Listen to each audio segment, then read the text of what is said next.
François Kasbardina n'a pas toujours eu le sourire qu'il affiche dans Affaires conclues. L'acheteur de l'émission de France 2 a vécu un cauchemar en raison de la maladie dont a souffert son fils, plus jeune. Un calvaire qu'il n'oubliera jamais. François Kasbardina est l'un des vendeurs phares d'Affaires conclues.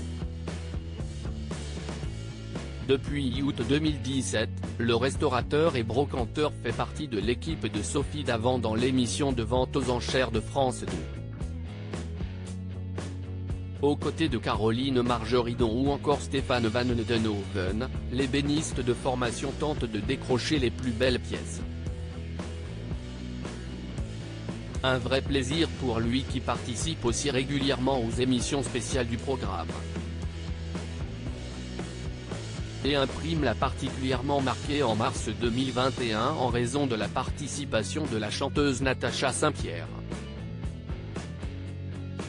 Cette dernière était venue vendre une montre Cartier au profit de l'association Petit Cœur de Beurre, qui vient en aide aux familles d'enfants atteints de cardiopathie congénitale.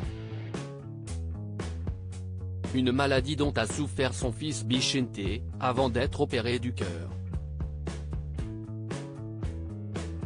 François Kasbardina a donc été touché car son fils a, lui aussi, connu la maladie. François Kasbardina, marqué par la maladie de son fils auprès de Télé Loisirs, l'acheteur est revenu sur cette rencontre avec la chanteuse canadienne qu'il a profondément aimée. Quand Natacha Saint-Pierre a parlé de son enfant, « Ça m'a ramené au mien », a-t-il expliqué. Je suis de nature pudique mais dans ces moments-là, on oublie complètement les caméras.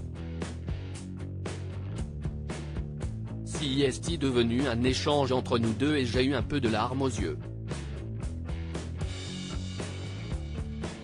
François Kasbardina s'est également confié sur la maladie dont souffre son fils, la phénylcétonurie, une maladie héréditaire liée à une anomalie du métabolisme de la phénylalanine, un des acides aminés essentiels, peut-on lire sur le portail santé du gouvernement.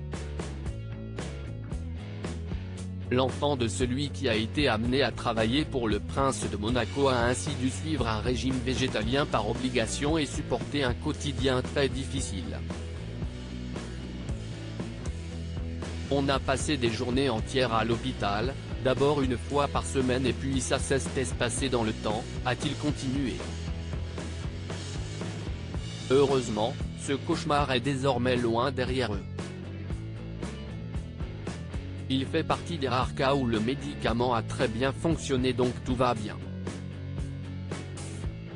Aujourd'hui, il a 19 ans, et il remange même de la viande et du poisson, s'est-il réjoui. Un soulagement pour François Kasbardina.